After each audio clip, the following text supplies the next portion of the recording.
back now at 6:15. Getting classroom ready also means keeping school campuses safe. And Texas students started the new school year with some major changes to school safety laws. And this morning, our investigator Amy Davis explains how local districts are and are not complying with the new requirements. Obviously, I'm concerned.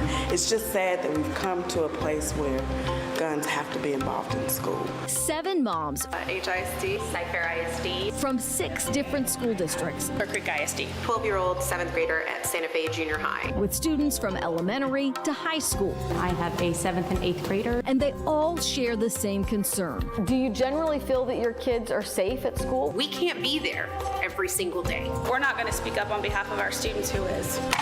Texas legislators spoke, voting to approve House Bill 3 that requires an armed, trained officer on every school campus. The law took effect September 1st, but KPRC2 Investigates asked 23 school districts in our area. Only 9 told us they have secured enough officers or school guardians to comply with the new law. And these are smaller districts that already had armed officers on every campus even before the law took effect.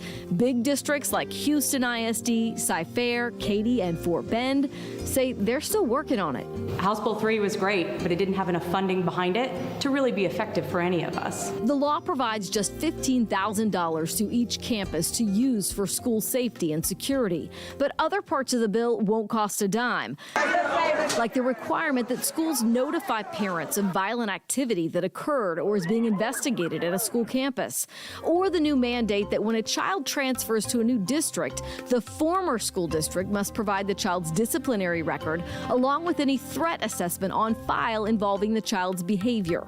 Also now required, annual intruder detection audits. How easy or difficult would it be for someone to just walk into your child's school? It is incredibly scary how easy it would be if I was not supposed to be there, just to say I'm picking up a 2nd grader. But in Texas' first intruder detection audit completed in June, more than 95% of Texas school campuses passed.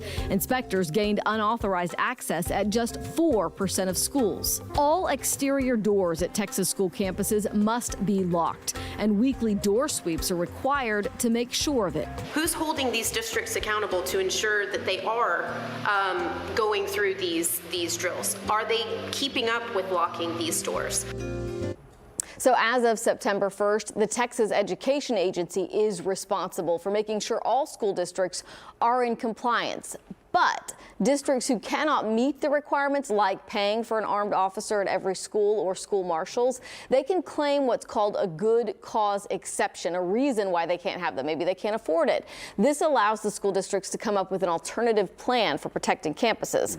Bottom line, though, even though the spirit of House Bill 3 was to have an armed and trained person on every school campus, there is no consequence or penalty for schools that do not do that. So it's basically a law without any teeth.